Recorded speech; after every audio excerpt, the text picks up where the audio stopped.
मोरे बजरंग बली, मोरे बजरंग बली। अच्छा, मिट्टी एक है, घड़ा, सकोरा, अनेक घड़े हैं। घड़े अनेक हो सकते हैं पर मिट्टी एक है। आभूषण अनेक हो सकते हैं पर सोना एक है। इसी तरह परमात्मा एक है पर भाव के कारण उसके रूप अनेक हैं। भाव ही सर्वस्व है, भाव ही आधार है, और भाव से भजले इन्हें तो भव से बेड़ा पार है। भाव वाले भक्त का भगवान पर भी भार है, इसलिए परब्रह्म का होता यहां अवतार है। एक आदमी गया बाजार, पत्नी ने कहा कि बाजार जा रहे तो कोई चीज खरीद लाना। ठीक है, पर पत्नी बोली ठग मत जाना, बाजार में ठग बैठे रहते हैं। वह यह शिक्षा लेकर घर से गया दुकानदार के पास। बरसात के दिन छाता पसंद आया। दुकानदार से कहा ये छाता कितने का दिया? दुकानदार बोला 20 रुपए का। सस्ते का जमाना था। छाता कितने का दिया? बोला 20 रुपए का। तो वो तो घर से पढ़कर आया था, बोला हम तो 10 रुपए देंगे। दुकानदार समझ गया कि ग्राहक बड़ा चतुर है, तो बोला अब तुमसे क्या मुनाफा लें, दाम के दाम में ले जाओ, 16 रुपए निकालो ले जाओ। 16 रुपए में दोगे? हाँ। तो खरीदने वाला बोला फिर तुम 8 रुपए देंगे। दुकानदार ने समझा मजाक कर रहा है, कहा 12 रुपए में लेना है कि नहीं? ग्राहक बोला 6 रुपए देंगे। अरे भाई चलो 10 रुपए में ही ले जाओ, तो बोला 5 रुपए दूंगा। अंत में दुकानदार बोला कि 8 रुपए में लेना है, तो बोला 4 रुपए ले लो। तो दुकानदार झल्ला कर बोला कि मुफ्त क्यों नहीं ले जाते? तो बोला मुफ्त दोगे तो 2 ले जाऊंगा।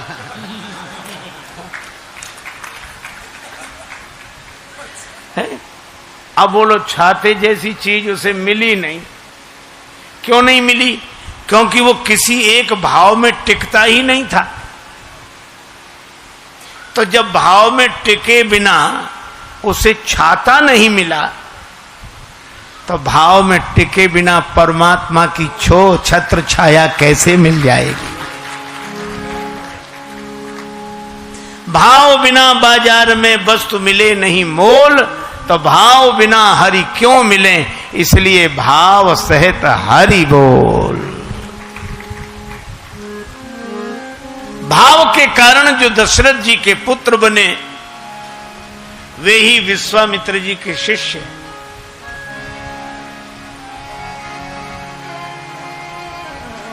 भगवान श्री राम ने विश्वामित्र जी के यज्ञ की रक्षा की।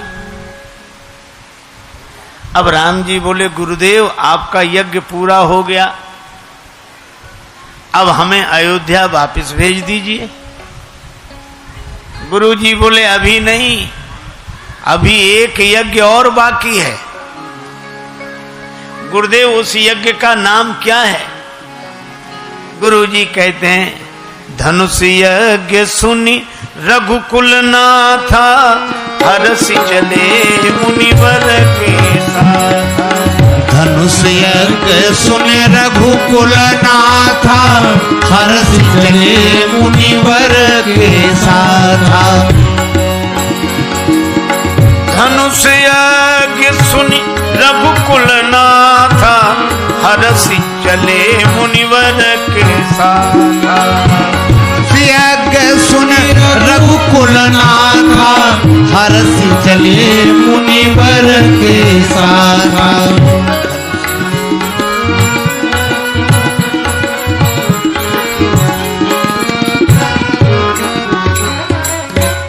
विश्वामित्र जी ने कहा अभी धनुष यज्ञ बाकी है, और हमें एक भरोसा हो गया कि आपके कारण हमारा यज्ञ पूरा हुआ, तो जनक जी का यज्ञ भी आपके ही कारण पूरा होगा। चल दिए श्री राम जी। आगे आगे विश्वामित्र महा, आगे आगे विश्वामित्र महामुनि, पाछे से लक्ष्मण अतुल बली, पाछे से लक्ष्मण अतुल बली, भज दशरथ नंदन जनक बली, भज दशरथ नंदन जनक लली, भज दशरथ नंदन जनक लली, भज दशरथ नंदन जनक लली।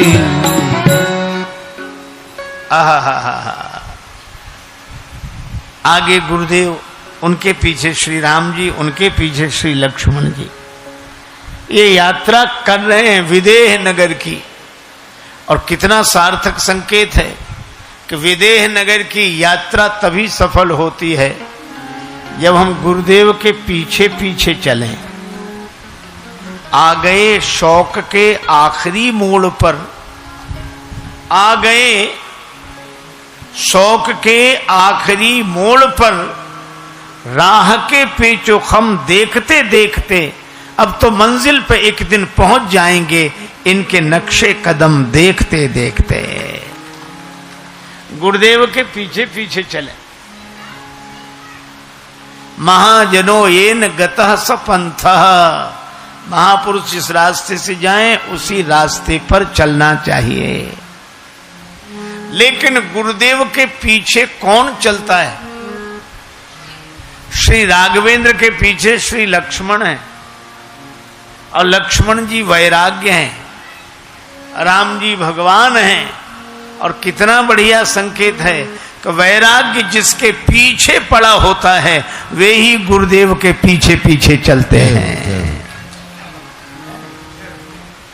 अच्छा, वैराग्य पीछे नहीं लौटने देता,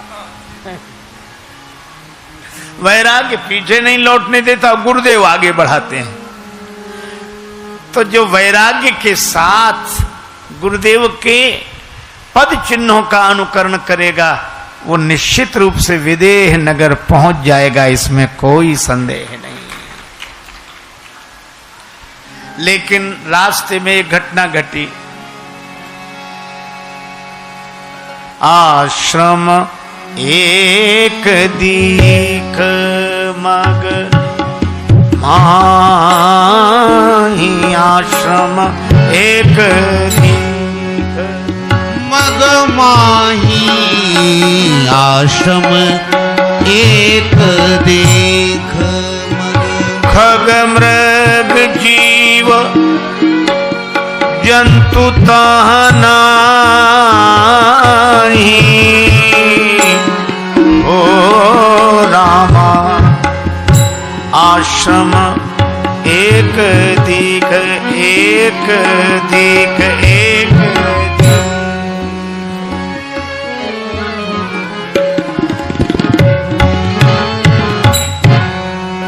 एक आश्रम दिखाई दिया, लेकिन यह आश्रम बड़ा अद्भुत है। इस आश्रम में ऋषि मुनि संत साधकों की कौन कहे। खग मृग जीव जंतु ता नाही, पक्षी नहीं है, पशु नहीं है, कोई जीव जंतु नहीं है, सब स्थान छोड़कर चले गए। और मानो संकेत यह है कि अहिल्या माता से भ्रमवश जो भूल हुई है उसके कारण वे इतनी परित्यक्ता मान ली गई कि ऋषि मुनि मानवों की कौन कहे। खगमृग जीव जंतु भी जगह छोड़कर चले गए।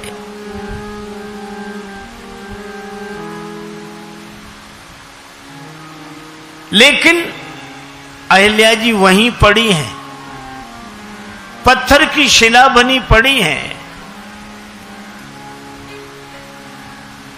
और संकेत यह है चाहे सब साथ छोड़ दें पर जो भगवान का भरोसा रखकर अयोध्या और जनकपुर के पथ पर पत्थर बनकर पड़ा रहता है, उसे परमात्मा के पास नहीं जाना पड़ता, परमात्मा उसके पास चलकर आ जाते हैं।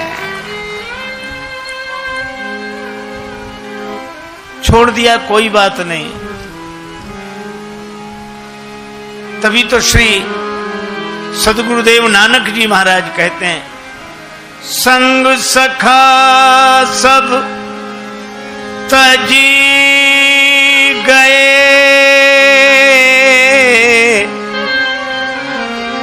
कोई न निभयो साथ, कह नानक इस विपत्ति में एक टेक रघुनाथ, रघुनाथ।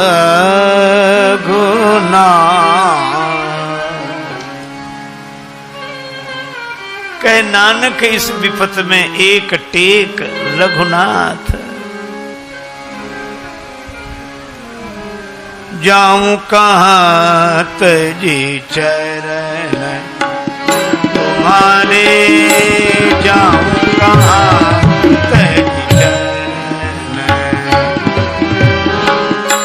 जाऊं कहाँ तज चरण तुम्हारे, जाऊं कहाँ तज चरण। काको नाम पतित पावन जग केहि अति दीन बिहारे, जाऊं कहाँ तजी चरण, जाऊं कहाँ तज चरण तुम्हारे, जाऊं कहाँ तज चरण तुम्हारे, जाऊं कहाँ तज।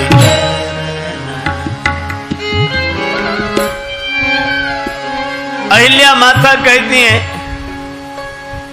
कि मेरे तो चरण नहीं हैं जो कहीं चलकर जाऊं, मैं तो पत्थर की शिला बन गई, लेकिन भगवान आपके चरणों की प्रतीक्षा है। साधक का चरण आचरण है, आचरण के बल पर ही तो वह चलता है। पर अहिल्या माता कहती हैं कि ऐसी जड़ता आ गई है कि कोई चेतना रही ही नहीं, और जब अपने में चलने की चेतना न रही हो, जब अपने में आचरण का बल न रहा हो, तो भगवान के चरणों का आश्रय लेना चाहिए।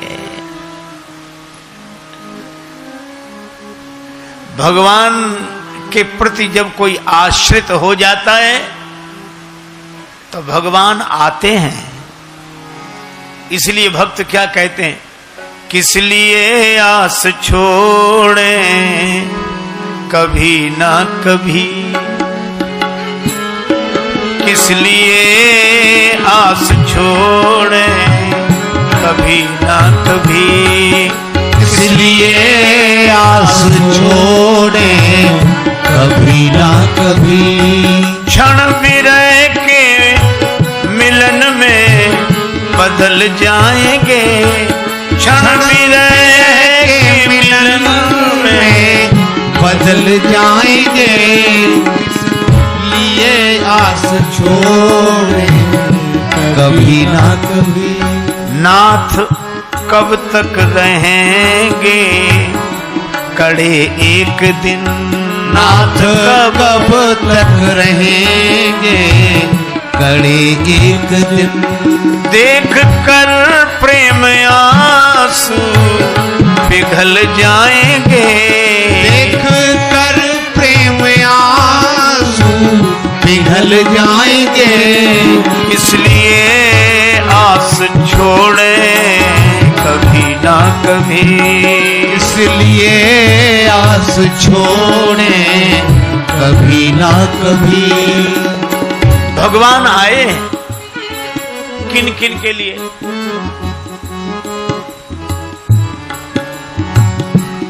शबरी के वट जटायु अहिल्यादि के, सबरी के वट जटायु अहिल्यादि के, पास पहुंचे स्वयं छोड़ कर के अवध, पास पहुंचे स्वयं छोड़ कर के अवध।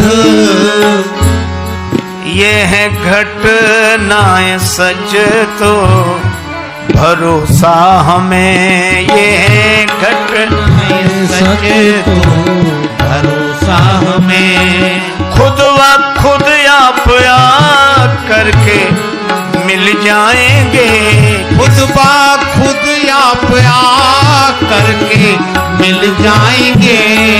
इसलिए आस छोड़ें कभी ना कभी, आस छोड़े कभी ना कभी। गिरिधराज जटायु के पंख कट गए। किसी ने जटायु जी से कहा आपके साथ बहुत गलत हुआ, अब पंख ही कट गए, और जब पंख ही नहीं रहेंगे तो भगवान के पास पहुंचोगे कैसे? गति का साधन नहीं रहा। श्री जटायु जी कहते हैं कि पंख कट गए अच्छा रहा। क्यों? का पंख होते तो जिम्मेवारी मेरी थी कि मैं उड़कर भगवान के पास जाऊं, और पंख नहीं रहे तो अब जिम्मेवारी भगवान की है कि वो चलकर मेरे पास आए। साधनहीन को भगवान जल्दी मिलते हैं। तेरी रहमत ने दिया जो गुनहगारों का साथ, तो चीख उठे बेगुनाह हम भी गुनहगारों में हैं। भगवान के आश्रित होकर कोई देख ले, आएंगे, जरूर आएंगे। भगवान हैं। एक कवि ने कहा कि खुली छतों के चिराग, खुली छतों के चिराग कब के बुझ गए होते, कोई तो है जो हवाओं के हाथ थामे है। भगवान पर भरोसा रखो, पक्का भरोसा रखो। अहिल्या जी का भरोसा है भगवान पर। अच्छा, फिर अहिल्या जी सोचती हम तो जनकपुर जाने वाले रास्ते पर पड़े हैं, भगवान हमारे लिए भले ही ना आए पर श्री जानकी जी के नेह निमंत्रण को अस्वीकार कैसे करेंगे? जब श्री जानकी जी के कारण वे मिथिला जाएंगे तो रास्ते में मेरा भी उद्धार हो जाएगा, यह भावना है। अब भगवान ने इस शिला की ओर देखा। भगवान राम ने इस शिला को देखा। किस शिला को? जिसकी ओर कोई नहीं देखता था। खगमृग जीव जंतु तक जगह छोड़कर चले गए थे, पर श्री राम जी ने देखा और गुरुदेव से पूछा, गुरुदेव यह शिला कैसी पड़ी है? गुरुजी ने कहा, राघवेंद्र शिला की ओर तो कोई नहीं देखता, फिर आप क्यों देख रहे हो? श्री राम जी ने कहा, क्या करें गुरुजी, यही हमारा स्वभाव है, जिसकी ओर कोई नहीं देखता उसकी ओर मैं देखता हूं। जिसका कोई नहीं है जग में उसका मीत कन्हैया।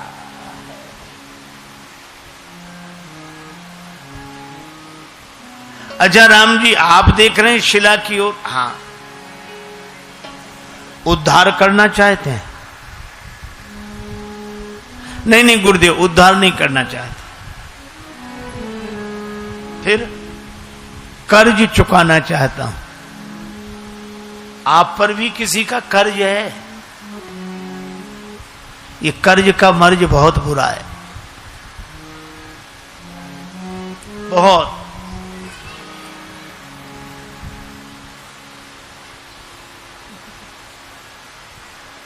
भगवान पर भी कर्ज है, कर्ज चुका रहे हैं। हाँ, किसका कर्ज है? एक महात्मा कहते थे कि 3 चीजें जिंदगी में न रहें तो अच्छी बात है। कर्ज न रहे, मर्ज न रहे और फर्ज निभता रहे। राम जी गुरु जी से बोले कि हम कर्ज चुकाना चाहते हैं।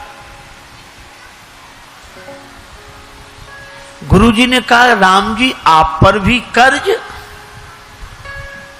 आश्चर्य होता है, आप पर कर्ज? किनका कर्ज है आप पर? भगवान ने कहा कि जिनसे लेना देना चलता है उन्हीं का कर्ज है। तो क्या ज्ञानियों का कर्ज है? नहीं नहीं, ज्ञानियों का नहीं है। क्यों? उनसे लेना ही देना नहीं है। क्योंकि ज्ञानी संत कबीरदास जी कहते हैं, कछु लेना न देना मगन रहना, कछु लेना न देना मगन रहना, कछु लेना न देना, मगन रहना, कछु लेना न देना, मगन रहना, कछु लेना न देना, मगन रहना, कछु लेना न देना।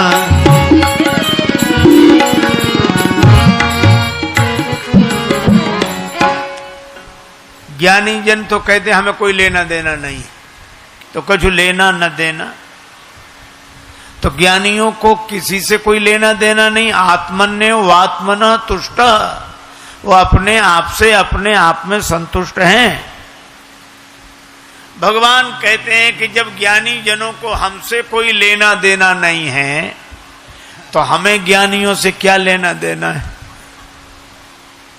तो मगन रहो अपने में, हम मगन रहे अपने में। एक ज्ञानी महात्मा ने तो कहा, भली भई हरि बीसरे। बड़ा अच्छा हुआ भगवान भूल गए, हम भगवान को भूल गए। भली भई हरि बीसरे, सिर से गई बलाए और जैसे के तैसे रहे, ना कछु आए न जाए। तो भगवान ने कहा, उन्हें हमसे कोई लेना देना नहीं, हमें उनसे कोई लेना देना नहीं है। तो आपका लेना देना किन से चलता है? भगवान बोले, भक्तों से। भक्तों से हमारा लेना देना है। देखो भैया, भगवान श्री कृष्ण से किसी ने कहा कि आपने द्रौपदी जी का चीर बढ़ा दिया। इतना चीर बढ़ाया कि चीर अनंत हो गया। आपके पास इतना चीर कहां से आ गया है? भगवान श्री कृष्ण से पूछा कि द्रौपदी जी का चीर बढ़ा दिया, इतना चीर आया कहां से? भगवान बोले, हम एक भक्त से लेते हैं, दूसरे को दे देते हैं। हमने एक भक्त से लिया, दूसरे को दे दिया। किससे लिया? भगवान श्री कृष्ण बोले, हमने गोपियों का चीर चुरा लिया और द्रौपदी जी का चीर बढ़ा दिया। एक से लिया, दूसरे को दे दिया। हमारा यही काम है। आज जिससे लिया दूसरे को दिया तो फिर उसे देना। भगवान बोले, ये लेन देन चलता ही रहता है हमारा, और हम ये कर्ज में हैं। कर्ज में, हां। भगवान से गुरु जी ने कहा कि आज किसका कर्ज चुका रहे हो जो यहां रुके हो? अच्छा देखो, भक्तों को भी भगवान से लेना, भगवान का ही देना। क्यों? एक सज्जन ने विनोद में व्यंग करते हुए कहा कि अयोध्या के लोग ले लेते हैं, दे देते हैं। महाराज दशरथ ने एक दिन पहले राम जी को राज्य दे दिया। राम ही देव काल ही जुबराजू, जुबराज पद पर बिठाने की बात कर दी एक दिन पहले, और दूसरे दिन कहा कि 14 वर्ष राम वनवासी। एक दिन दे दिया, दूसरे दिन ले लिया। ऐसे ही लेना देना होता है। तो दूसरे महात्मा ने कहा कि नहीं, ये लेना देना नहीं। महाराज मनु से भगवान ने कहा मांगो क्या चाहते हो। तो महाराज मनु ने कहा कि हम आपको ही चाहते हैं। और जब दशरथ जी के रूप में विश्वामित्र जी मांगने आ गए तो मनु ने भगवान से भगवान को लिया और मनु ने विश्वामित्र जी को भगवान को ही सौंप दिया। यहां भगवान का ही लेना, भगवान का ही देना। तो भगवान का भक्तों से लेना देना है ना। तो कहा आज भक्त का कर्ज चुका रहे हैं। किस भक्त का? श्री राम जी ने कहा एक भक्त हुए श्री प्रहलाद जी, एक भक्त हुए प्रहलाद जी। उनसे उनके पिता हिरण्यकश्यप ने कहा कि भगवान कहां? का सब जगह। इस पत्थर के खंबे में भी? प्रहलाद जी ने कहा हां। और भगवान नृसिंह पत्थर में से प्रकट हो गए। भगवान राम कहते हैं कि एक भक्त प्रहलाद ने मुझ भगवान को पत्थर के खंबे में से प्रकट कर दिया, तो मैं कैसा भगवान जो पत्थर की शिला में से एक भक्त भी प्रकट न कर सकूं?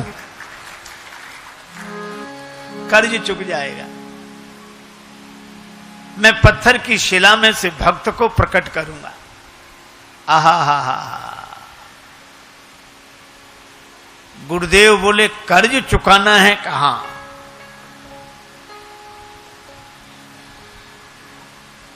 गुरुजी ने कहा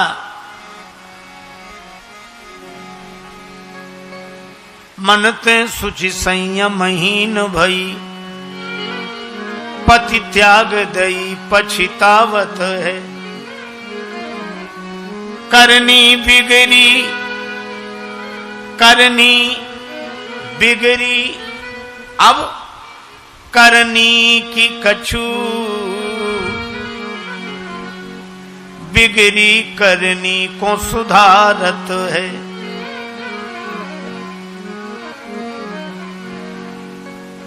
तनते मुनिति सिलासी भई,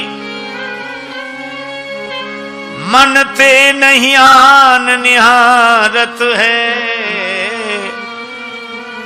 मगमाही राजेश परी प्रभु के, पग नीरज की रज चाहत है। गौतम नारी श्राप बस, उपल देह धरि धीर। चरण कमल रज चाहती, कृपा करहु रघुवीर। पर यहां सारी कृपाएं इकट्ठी हो गईं। भगवान की वाणी भी कृपा बरसाती है। बोले बचन भगत भय भंजन, बोले बचन भगत भय भंजन। बोले बचन भगत भय भंजन। बोले बचन भगत भय भंजन। बोले बचन भगत भय भंजन। बोले बचन भगत भय भंजन। भगवान बोल कर भी कृपा प्रकट करते हैं। और अहिल्या माता के प्रसंग में बोले भी हैं, पूछा मुनि। ये वाणी की कृपा, नेत्रों की कृपा, चितय कृपा करी राजीव नयना। और भगवान यहां शिला प्रभु देखी, शिला की ओर देखते हैं। सकल कथा मुनि कही विषेकी। मुनि विश्वामित्र जी ने कथा कही और राम जी ने सुनी। श्री राम जी कथा सुन रहे, ये श्रवणों की कृपा। बचन किरातन के सुनत जिम पितु बालक, बैन पर यहां कथा सुन रहे हैं। और जब विश्वामित्र जी ने पूरी कथा सुनाई, लक्ष्मण जी ने कहा कि भ्रमवश हुई भूल के लिए पति ने कुपित होकर शापित करके शिला बना दिया। यह इस बेचारी की व्यथा है कि कथा? विश्वामित्र जी ने कहा है तो व्यथा, फिर आप इसे कथा क्यों कह रहे हो? कथा इसलिए कह रहे हैं, इस व्यथा को सुन कौन रहा है? सुन रहे हैं श्री राम। विश्वामित्र जी बोले, जिस व्यथा को सुनने के लिए भगवान तैयार हो जाते हैं वो व्यथा भी कथा बन जाती है।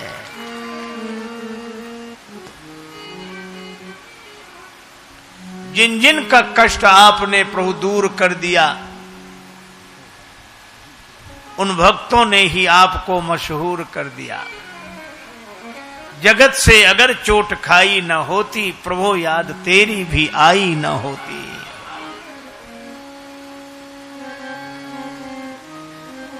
अब इसके आध्यात्मिक पक्ष पर विचार करें। श्री तुलसीदास जी कहते हैं, सहस सिलाते अति जड़ मति भई है। ये मेरी बुद्धि ही अहिल्या है, शिला है, जड़ता आ गई। अहिल्या माता महर्षि गौतम की अनुगामिनी,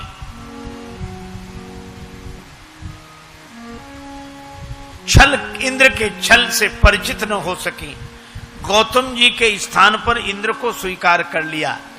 और ये कथा मानो संकेत यह करती है कि बुद्धि में जड़ता तभी आ जाती है जब वो विवेक की जगह भोग को स्वीकार कर लेती है।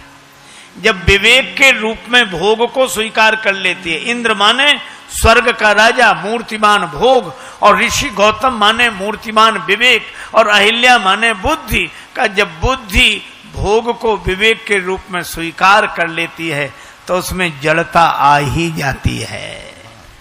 और उस ऐसी जड़ता की निवृत्ति बिना भगवान के चरणों के हो नहीं सकती। चरण कमल रज चाहते। वाणी की कृपा, नेत्रों की कृपा, श्रवणों की कृपा, कर कमल की कृपा। शिला कैसी पड़ी है? कौन सी? ये शिला। इसमें ध्वनि है कि भगवान ने कर कमल से संकेत किया। और चरणों की कृपा तो प्रकट है ही। रिसितिय तरी परस पग धूरी, सब कृपाएं इकट्ठी हो गईं। राम पद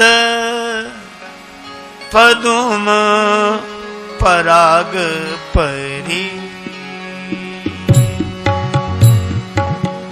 राम पद पदुम पराग परी।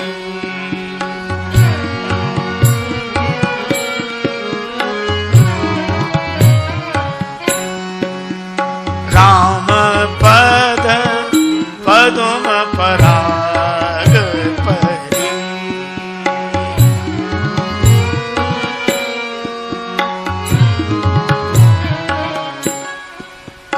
राम पद पदुम पराग परी।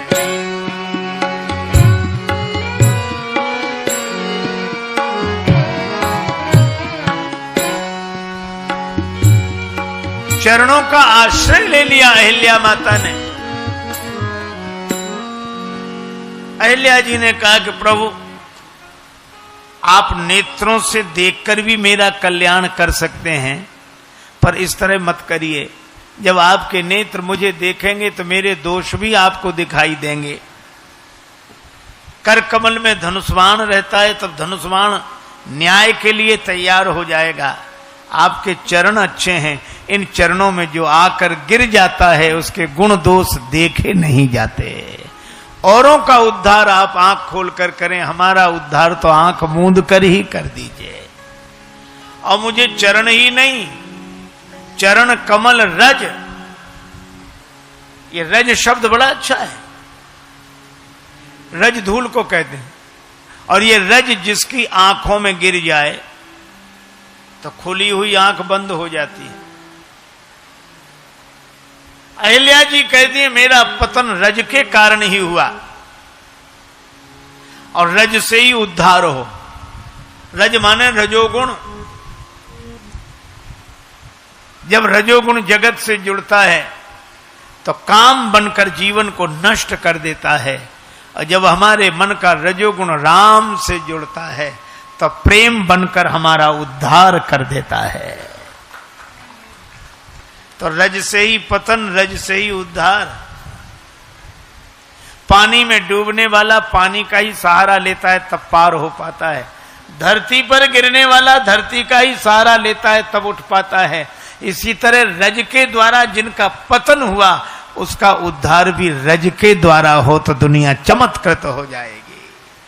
भगवान की चरण रज का यह प्रभाव, खुली हुई आंख बंद हो जाती है रज से, लेकिन गुरुदेव की चरण रज से।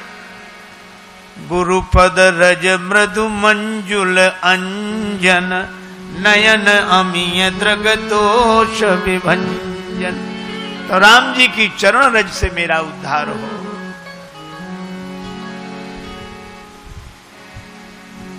राम पद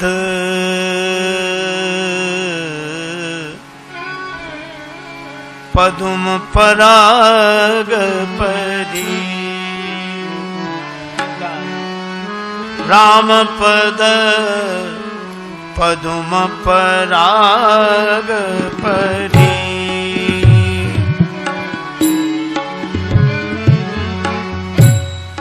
पदुम पराग परी।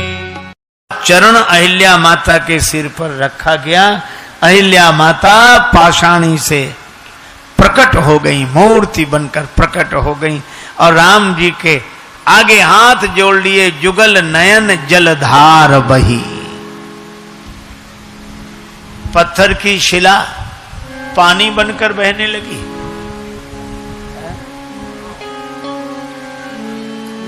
कई बार लोग कहते हैं कि जो पाषाण हृदय होते हैं, अर्थात पत्थर की तरह जिनका हृदय कठोर हो, उनके नेत्र कभी सजल नहीं होते।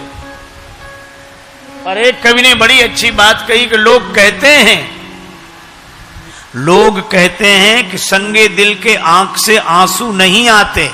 अगर ये सच है तो दरिया क्यों निकलते हैं पहाड़ों से?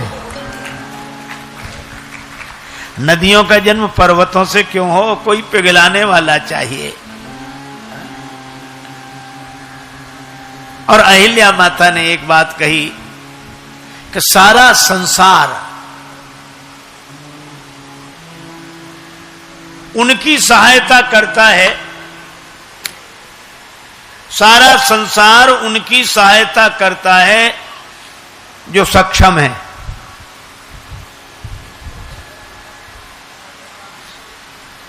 एक अजीब बात कह रहा हूं मैं, लेकिन क्या करूं, ऐसा ही लगता है। अच्छा, कोई हवा से पूछे कि तुम आग को बढ़ाती हो कि बुझाती हो, तो हवा पूछेगी कि आग कैसी है। अगर आग बढ़ी हुई तो ये हवा उस आग को बुझने नहीं देती और मोमबत्ती को जलने नहीं देती। हम लोग आरती करते ना कथा के समापन पर, तो कहते पंखा बंद करो, पंखा बंद करो। मोमबत्ती को जलने नहीं देती। ये दुनिया की हवा भी ऐसी है,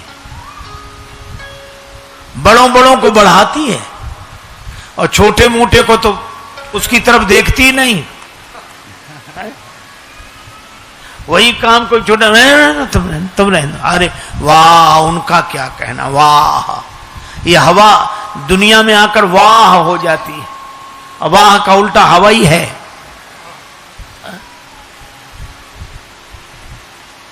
सबे सहायक सबल के, कोई न निबल सहाय। अब पवन जरावत आग को, दीप ही देत बुझाए। धनी गेह में लक्ष्मी जाती, कभी न जाती निर्धन घर में। और सागर में सरिता मिलती है, कभी न मिलती सूखे सर में। तो दोस्तों मेरी आपसे हम्बल रिक्वेस्ट है, अगर आपको वीडियो पसंद आया हो तो प्लीज वीडियो को लाइक और शेयर करना मत भूलिए, और प्लीज प्लीज प्लीज इस चैनल को सब्सक्राइब जरूर कर लीजिए, क्योंकि मैं ऐसे वीडियोस अपलोड करता रहता हूँ। और सब्सक्राइब करने के बाद उस बेल आइकन पे जरूर क्लिक कर दीजिएगा ताकि कोई भी न्यू वीडियो आपकी मिस ना हो सके। तो दोस्तों प्लीज एक humble request, please subscribe to our channel. नमस्कार, आपका दिन शुभ हो।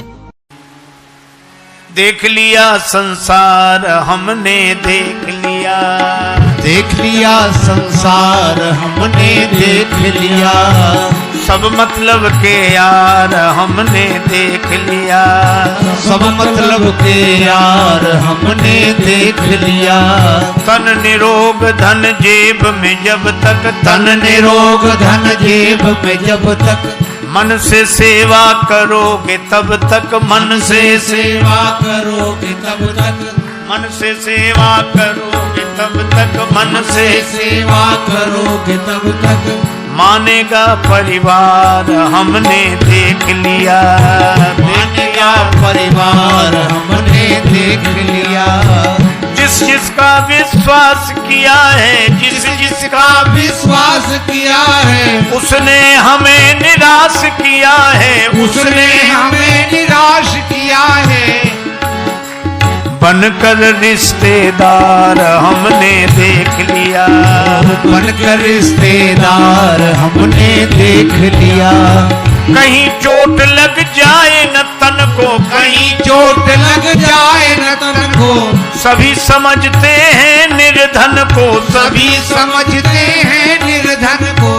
गिरती हुई दीवार हमने देख लिया, गिरती हुई दीवार हमने देख लिया। देख लिया संसार हमने देख लिया, देख लिया संसार हमने देख लिया। प्रतिभा का कोई मोल